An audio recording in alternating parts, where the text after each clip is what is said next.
नमस्कार dear friends. पावसाळा हा ऋतू सुरू झालेला आहे आणि जसे पावसाळा सुरू होतो तसे तसे दवाखान्यांमध्ये हॉस्पिटलमध्ये रुग्णांची गर्दी वाढत असते वेगवेगळ्या आजारांसाठी. सर्दी, ताप, खोकला, साथीचे आजार, मलेरिया यांच्या पाठोपाठ सर्वात जास्त रुग्ण जे बघायला मिळतात ते आहे दुखण्याचे.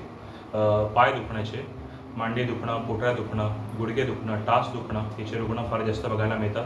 मध्यम एजचे जे लोक आहे, मिडल एज जे लोक आहे किंवा सिनियर सिटीजन आहे यांच्यासोबतच शेतकरी वर्ग जो आहे किंवा ज्यांचं फार कष्टाचं काम आहे, उभं राहण्याचा व्यवसाय आहे, फार पाय फिरण्याचं काम आहे, अशा रुग्णांचे पाय नेहमी दुखत असतात आणि त्यांचं म्हणणं असतं की आम्हाला आता पेन किलर आमचं खूप जास्त प्रमाणात खाऊन झालेलं आहे आणि मोठ्या मोठ्या डॉक्टरांचे उपचारही करून झालेले आहे. काही बिना औषधी असे काही उपचार असतील का की ज्याने आमचे पाय दुखणार नाही? तर आजच्या टॉपिकमध्ये मित्रांनो आपण जाणून घेऊ की कुठल्याही प्रकारची औषधी न घेता सौम्य ते मध्यम तीव्र स्वरूपाचं जे दुखणं आहे पायांचं ते आपण कसं कमी करू शकतो. नमस्कार, मी आपला होस्ट डॉक्टर स्वप्नील आणि तुम्ही बघत आहात माझ्या channel doctor Swapnil Wadgekar. Dear friends, या चॅनलवर अगदी साध्या सोप्या भाषेमध्ये वेगवेगळ्या आजारांवर आयुर्वेदिक व ॲलोपॅथी औषधांची माहिती तुम्हाला मिळेल. आणि जर हा चॅनल आपल्याला आवडतो तर नक्की लाईक करा, सबस्क्राईब करा, बेल आयकन प्रेस करायला विसरू नका, कारण की जेव्हाही आम्ही नवीन व्हिडिओ आणू त्याचे नोटिफिकेशन तुम्हाला मिळत राहते. टॉपिक स्टार्ट करू डिअर फ्रेंड्स. आपण पावसाळा हा ऋतू म्हटला म्हणजे आयुर्वेदानुसार मित्रांनो वाताचा सीझन असतो. हा वात प्रकोपाचा सीझन असतो आणि जिथे जिथे वात वाढतो मित्रांनो तिथे तिथे वेदना तीव्र स्वरूपाची असते. आयुर्वेदामध्ये जिथे वेदना आहे त्याला वात कारणीभूत आहे, जिथे दाह आहे म्हणजे जिथे आग आहे तिथे पित्त कारणीभूत आहे आणि जिथे जिथे कंडू आहे म्हणजे जिथे जिथे शरीरावर खाज असते तिथे कफ दोषाचा आपल्याला बघायला मिळतो. तर इथे आपण पाय दुखण्याच्या संदर्भात बोलतोय तर आपल्याला वाताला ग्राह्य धरावं लागेल. नैसर्गिकरित्या वर्षा ऋतूमध्ये वाताचा कोप होत असतो म्हणजे वात शरीरामध्ये वाढत असतो आणि वाताला जर कमी करायचं असेल तर आयुर्वेदामध्ये सर्वोत्तम औषध सांगितलं आहे तेल. तेलही कुठलं ग्राह्य दरात सांगितलंय तर तेल आहे तिळाचं तेल. जर तिळाचं तेल आपल्या घरात अवेलेबल नसेल तर तुम्ही खोबरेल तेलही साधं घेऊ शकतात. बट पाय दुखण्याचे जितकेही केसेस आहेत तिथे आपल्याला तिळाचं तेल ग्राह्य धरायचं आहे आणि तेलाची आपल्याला इथे मालिश करायची आहे. मालिश करण्याची पद्धत मी आपल्याला थोडक्यात सांगेल. तर ज्यांनाही वारंवार पायदुखीचा त्रास होतो, ज्यांची मांडी दुखते, पोटऱ्या दुखतात, गुडघे किंवा टाच वगैरे दुखते, यांनी हळुवारपणे मालिश करायची आहे. मालिश करताना तिळाचं तेल घ्यायचं आहे, 3 ते 4 चमचे ते गरम करून घ्यायचं आहे आपल्याला. साध्या तेलाने मालिश करायची नाही आहे, थोडं हलकं कोमटपेक्षा थोडं गरम करायचं आहे आणि त्यात चिमूटभर सेंधव मीठ जर असेल घरात तर ते टाकायचं आहे. सेंधव मीठ नसेल तर साधं मीठ टाकलं तरी चालेल. वेदनेसाठी जेव्हाही आपण मालिश करतो मित्रांनो आयुर्वेदामध्ये तर आपल्याला वरतून खाली मालिश करावी लागते. उदाहरणार्थ हा पाय आहे तर हा वरचा जर सांधा असेल पायाचा तर जिथेही सांधा येतो तिथे गोल मालिश करायची आहे आणि वेदनेसाठी आपल्याला वरतून खाली मालिश करायची आहे.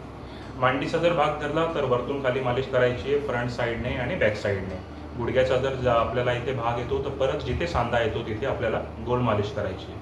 परत पोटऱ्यांचा जो भाग आला मागचा आणि पुढचा आपल्याला वरतून खाली मालिश करायची आहे. मी पुन्हा रिपीट करेल, तेल थोडंसं हलकं कोमट पाहिजे, चिमूटभर मीठ पाहिजे आणि वेदनेसाठी आपल्याला जी मालिश करायची असते ती वरतून खाली मालिश करायची असते. जिथे जिथे मध्ये सांधा येईल तिथे गोल मालिश करायची.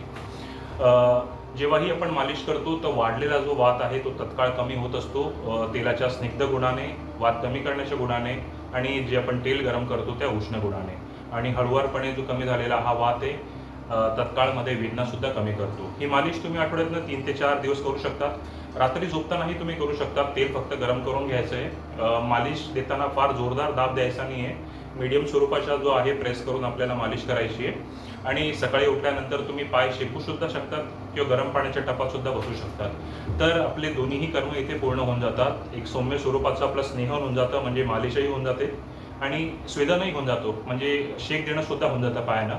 याने बऱ्यापैकी दोष कमी होतात आणि वेदनाही कमी होऊन जाते. कुठल्याही प्रकारची गोळी घ्यायची गरज पडत नाही. आता दुसरा भाग असा की आपल्याला जर वेदना कमी करायची असेल तर मालिश जी करावी लागते ती वरतून खाली करावी लागते. आणि समजा की आपल्याला वेदना नसेल पण पाय ढिला पडला असेल, पायाला वारंवार जर मुंग्या येतात किंवा दुसरा काही प्रॉब्लेम आहे तर पायाला ताकद देण्यासाठी, पोषण देण्यासाठी जी मालिश करतात ती खालून वरती केली जाते.